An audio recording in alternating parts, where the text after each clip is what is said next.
पिछले करीब 4 महीने यानी सितंबर के चौथे सप्ताह के बाद जब स्टॉक मार्केट अपने हाईएस्ट उच्चतम स्तर पे था, उसके बाद से पिछले 4 महीनों में बाजार में काफ़ी हलचल है और निश्चित रूप से जो इक्विटी म्यूचुअल फंड इन्वेस्टर्स हैं, उनका परफॉर्मेंस डिपेंड करता है स्टॉक मार्केट के मूवमेंट पे। और इस पोजीशन में एक आम इन्वेस्टर्स में एक दहशत है कि पता नहीं आगे क्या होगा, उन्हें क्या करना चाहिए। और सबसे इंटरेस्टिंग फैक्ट, हमारे बहुत सारे फाइनेंशियल इन्फ्लुएंसर्स, मैं यूट्यूब देख रहा था, बहुत सारे फाइनेंशियल इन्फ्लुएंसर्स जो अपने आप को ज्ञाता समझते हैं और मानते हैं कि अब पता नहीं उनके पास कोई जादू है, उन्होंने कुछ वीडियोज बनाए हैं जिसमें लिखा है किसी का 10 लाख डूब गया, किसी का 5 लाख डूब गया, किसी का 8 लाख डूब गया। जनाब, मुझे एक बात समझ में नहीं आती है, जब आप अपने आप को फाइनेंशियल इन्फ्लुएंसर्स करते हैं और आप अपने व्यूअर्स को सलाह देते हैं कि ऐसे करना चाहिए, ऐसे नहीं करना चाहिए, और जब खुद आप अपना पोर्टफोलियो संभाल नहीं पाते हैं 4 महीना की वोलेटाइल मार्केट में, तो आप अपने व्यूअर्स को, या यदि आप एडवाइज़र हैं तो अपने क्लाइंट्स को क्या सलाह देते होंगे और उनका पोर्टफोलियो कैसे संभालते होंगे। आज हम चर्चा करेंगे इसी बात पे कि जनाब, पोर्टफोलियो में उतार चढ़ाव तो होते रहते हैं। हो सकता है कि आपका प्रॉफिट पहले 15% था, वो 12% हो गया, 14% हो गया, 25% था, 8% हो गया। लेकिन पैसे डूब जाना, पैसे डूबते तब हैं जब उसको आप रिडीम करते हैं और लगता है कि पहले 10 लाख मिल रहे थे, अब 5 लाख मिल रहे हैं, तो हम कहते हैं कि हमें 5 लाख का घाटा हो, 5 लाख रुपए हमारे डूब गए। लेकिन जनाब, ये नोशनल वैल्यूएशन करके कि आज से 6 महीने पहले हमारे पोर्टफोलियो में 20 लाख थे और आज 10 लाख हो गए या 15 लाख हो गए, तो 5 लाख हमारे डूब गए। जनाब, ये डूबना नहीं, ये एक निगेटिव वाइब्स फैलाते हैं और हम चाहते हैं कि हमारे व्यूअर्स उनके इस निगेटिव वाइब्स में ना फंसें और सही से मूल्यांकन करें अपने पोर्टफोलियो का। आज हम इसी के बारे में चर्चा करेंगे। एस्ट्रॉन टेक्समिन के नए वीडियो में आपका एक बार फिर से स्वागत है। यदि इस वीडियो से आपके नॉलेज बेस में कोई वैल्यू एडिशन हुआ है तो इसको लाइक करें, अपने फ्रेंड्स के साथ शेयर करें और कमेंट करके बताएं कि इसमें कुछ नई बातें आपको जानने को मिली, अच्छी लगी। और यदि आपने अभी तक हमारा चैनल सब्सक्राइब नहीं किया है तो हमारे चैनल को सब्सक्राइब करें और सब्सक्रिप्शन बटन के बगल में जो बेल आइकन है उसको पुश करें ताकि हमारे सभी नए वीडियो की नोटिफिकेशन आपको मिलती रहे। मेरा नाम डीएम झा है। इस पर आगे चर्चा करने के पहले हम बता दें कि मैं अभी एक पोर्टफोलियो शेयर करूंगा। ये पोर्टफोलियो मेरा तो नहीं है, लेकिन मेरे बहुत ही क्लोजेस्ट, जो कह सकते हैं क्लोजेस्ट रिलेटिव का है, जिसको मैं ही हैंडल किया करता हूँ। और ये पोर्टफोलियो दिसंबर 2024 का जो स्टेटमेंट आया है उससे लिया गया है। इसमें हम देखते हैं कि जनवरी 2024 में इसमें इन्वेस्टमेंट था 26,46,997 रुपये। इस पर आगे चर्चा करने के पहले एक चीज़ और बता दूं, मैं ये पोर्टफोलियो में इक्विटी म्यूचुअल फंड्स, स्टॉक्स और थोड़े डेट म्यूचुअल फंड्स भी हैं। और इसमें करीब करीब 1 लाख पर मंथ की SIP इक्विटी म्यूचुअल फंड में और डेट म्यूचुअल फंड में मिला के होती है, और 1 लाख के आसपास स्टॉक में होती है या शेयर में उसमें होती है। और सबों में ये SIP है, कोई भी इन्वेस्टमेंट लमसम का इन्वेस्टमेंट नहीं है। तो जनवरी 2024 में 26,46,997 रुपये इनका पोर्टफोलियो का वैल्यूएशन था। एक महीने के बाद ये 28,57 हो गया और चेंजेस जो आए 2,10,000 आए। उसके बाद मार्च में 292 आए, अप्रैल में 475 आए। अब यदि इसको देखेंगे फायदा कितना हुआ, क्योंकि जैसे मैंने कहा कि इसमें हर साल 1 लाख, तो 1 लाख की SIP स्टॉक्स में और 1 लाख की SIP म्यूचुअल फंड में होती है। ये जो पोर्टफोलियो है दोनों मिला के है, मतलब 2 लाख की SIP होती है, हर महीने ऐड होती है, एडिशन होती है। तो फरवरी महीने में 2,10,000 चेंजेज आए। इसका मतलब 2 लाख तो था इनका, जो इन्वेस्टमेंट के SIP के थ्रू 10,000 का फायदा इसमें हुआ। मार्च में फायदा बढ़ के 92,188 रुपये हो गए। अप्रैल में ये बढ़ के 2,75,784 हो गए। फिर मई में ये घट गए जब पार्लियामेंट्री इलेक्शन के चुनाव होने वाले थे, उसके पहले की बातें हैं। तो देखें कि केवल 76,000 एक महीने में फायदा हुए। फिर जून में जब पार्लियामेंट्री इलेक्शन का रिजल्ट आ गया और जून महीने के एंड का ये स्टेटमेंट है, तो देखा कि 7,66,000 का हमें एक महीने में फायदा हुआ। जुलाई में ये फायदा फिर कम हो गए, 2,43,000 हो गए। अगस्त में और कम हो गए, 99,000 हो गए। सितंबर में फिर बढ़े, ये 2,17,000 हो गए। अक्टूबर में जनाब ये घाटा हो गया करीब 1.5 लाख के आसपास का, बिकॉज 2 लाख हमने सितंबर में 60,28,000 थे, इसमें 2 लाख ऐड, तो यहाँ 62,000 के आसपास, 62 28 के आसपास होना चाहिए था, लेकिन 55,000 का ही डिफरेंस है। इसका मतलब यहाँ 1.5 लाख का घाटा हुआ। फिर अचानक नवंबर में 5,92,000 का हमें फायदा हुआ एक महीने में, और दिसंबर में ये घाटा जो जो अक्टूबर में 1,50 के आसपास का था, ये 1,84 के आसपास का गया। ये तो एज ऑन 31 दिसंबर 2024 का वो पोर्टफोलियो है जिसमें शेयर्स और इक्विटी म्यूचुअल फंड और थोड़ा सा पोर्शन डेट फंड का इंक्लूडेड है, उसके बारे में चर्चा करें। इस हिसाब से हम देखते हैं कि जहां फायदा मुझे 7,66,000 हर मंथ हो रहा था, जनाब वो घाटा दिसंबर 2024 में ये घाटा बढ़ के 1,84,000 हो गया। अब यदि इसी बात को हम सेपरेट करें म्यूचुअल फंड के लिए, तो हम देखते हैं कि दिसंबर महीने का, दिसंबर 2024 का म्यूचुअल फंड पोर्टफोलियो जो 67 लाख के आसपास था, वो करीब 27,60,000 रुपए इसमें करीब म्यूचुअल फंड्स के थे। ये वैल्यूएशन था और इसमें अमाउंट जो इन्वेस्ट हुआ था वो 22,03,650 रुपए हुए थे जनाब दिसंबर महीने में, जबकि टोटल पोर्टफोलियो में हमारा एक महीने में 1,84,000 का घाटा हुआ था। तो यहाँ हम देखते हैं कि म्यूचुअल फंड में at the end of the दिसंबर 2024 हमें भी करीब 5 लाख, 5.5 लाख के आसपास का फायदा है। अब यदि 28 जनवरी 2025 के म्यूचुअल फंड पोर्टफोलियो को पोजीशन देखें, तो जनाब यहाँ देखते हैं कि ये कुल 15 फंड है, वही सारे फंड हैं जो दिसंबर 2024 में था, उस फंड में कोई चेंज नहीं आया। और यहाँ हम देखते हैं कि टोटल जो इन्वेस्टमेंट था वो 22,29,000 था, और इनका वैल्यूएशन जो था 26,44,000 के आसपास था, और हमें जो फायदा हुआ था वो करीब 4,15,182 रुपये के आसपास का फायदा, 4,15,112 रुपये के आसपास का फायदा हुआ। जनाब ये 28 जनवरी का पोजीशन है। फिर ये दिसंबर 2024, 31 दिसंबर 2024 की यदि बातें करें, यहाँ हमने देखा था कि 22 लाख करीब 5,60,000 का फायदा हमें 5,60,000 हमें 31 दिसंबर को हुआ था, और पिछले 28 दिनों में ये प्रॉफिट 5,60,000 से घट के 4,15,000 हो गए। अब जनाब आपको ये पोर्टफोलियो देख के, ये म्यूचुअल फंड की ये पोर्टफोलियो देख के आपके मन में एक बातें आती होंगी कि जनाब पोर्टफोलियो में 15 फंड, मैं सलाह दिया करता हूँ 4, 5, 6 फंड से फालतू ना रखें, और हमने खुद जो हमारे क्लोजेस्ट रिलेटिव हैं उसके पोर्टफोलियो में उनको सलाह दिया है कि आप 15 फंड रखें। जनाब ये 15 फंड तो दिख रहे हैं, लेकिन ये over the period of time बहुत सारे इसमें म्यूचुअल फंड्स बंद हो गए, बहुत सारे फंड्स बंद कर दिया है, और आज के दिन में केवल 5 फंड हैं जो SIP चल रही है, और ये सारे जो 15 फंड्स हैं किसी में लमसम का इन्वेस्टमेंट नहीं हुआ है, सारे SIP के हैं। और आज के दिन में ये 5 ही फंड हैं जो कंटिन्यू हो रहे हैं SIP के फॉर्म में। ये HDFC का मिड कैप, पराग पारिक का फ्लैक्सी, SBI का निफ्टी इंडेक्स फंड, ICICI का निफ्टी नेक्स्ट 50, और कोटक का गोल्ड। ये कोटक का गोल्ड फंड जो है ये एक डेट फंड है। बाकी चारों के चारों फंड जो है हमारे वो इक्विटी म्यूचुअल फंड के हैं। फंड्स के बारे में आगे चर्चा करने के पहले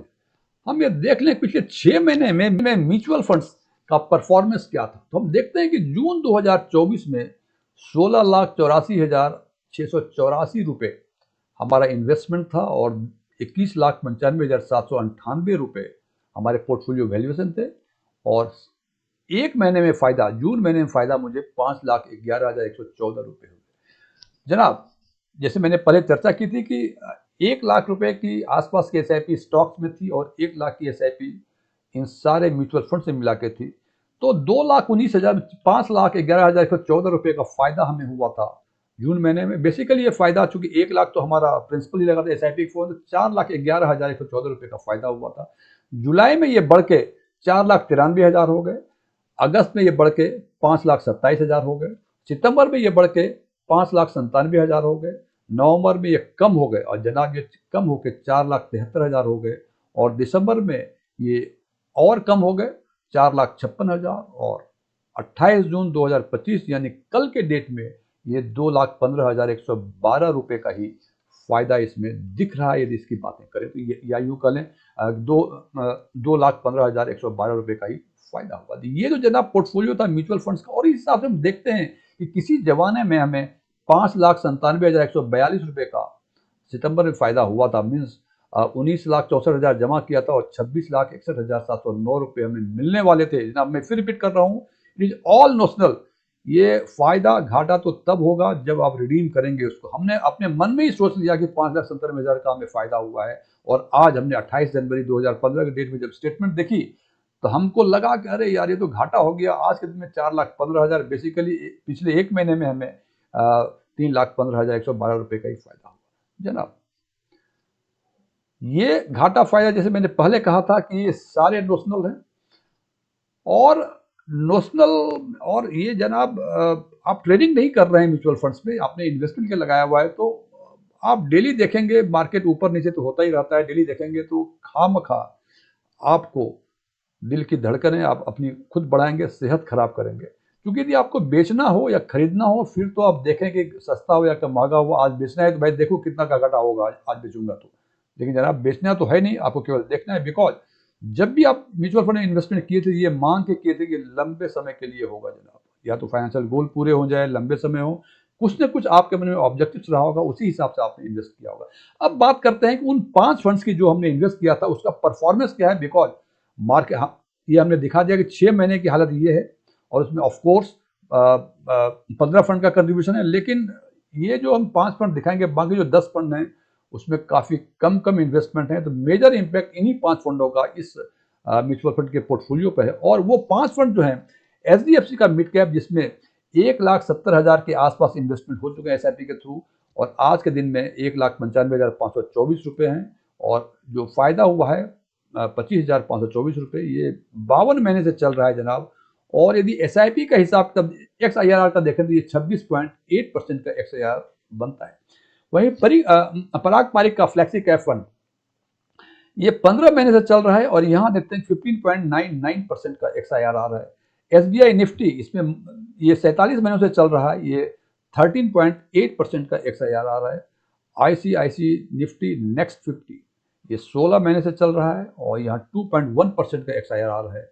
और कोटक गोल्ड जो एकमात्र डेट फंड है, ये 55 महीनों से चल रहा है, और इसमें जो XIRR है ये 3.1% का रिटर्न है। और ओवरऑल यदि जो म्यूचुअल फंड्स की SIP भी कंटिन्यू चल रही है, ये 5 जो हैं उनमें जो टोटल इन्वेस्टमेंट है ये 14 लाख के आसपास है, और इसमें जो पोर्टफोलियो का वैल्यूएशन है ये 15,90,000, और फायदा 1,90,499 रुपये होते हैं। और यदि ओवरऑल इस पोर्टफोलियो का, इन 5 फंड्स के पोर्टफोलियो का यदि XIRR देखें तो ये देखते हैं कि 12.52% है। जबकि कॉमन इन्वेस्टर के मन में लग रहा है पता नहीं मार्केट कहाँ जाएगा, क्या हो रहा है, नहीं हो रहा है, लूट गए, खाक हो गए। और सबसे इंटरेस्टिंग बात है कि जो फाइनेंशियल इन्फ्लुएंसर्स हैं वो बाजार में ऐसी दहशत फैला रहे हैं कि एक आम इन्वेस्टर के दिल की धड़कनें जो हैं वो बढ़ जाएंगी। अब सवाल ये है कि मार्केट की ये स्थिति होने के बावजूद, जैसे इस पोर्टफोलियो में देख रहे हैं कि 12.52% का XIRR मिला है। हालांकि 12.52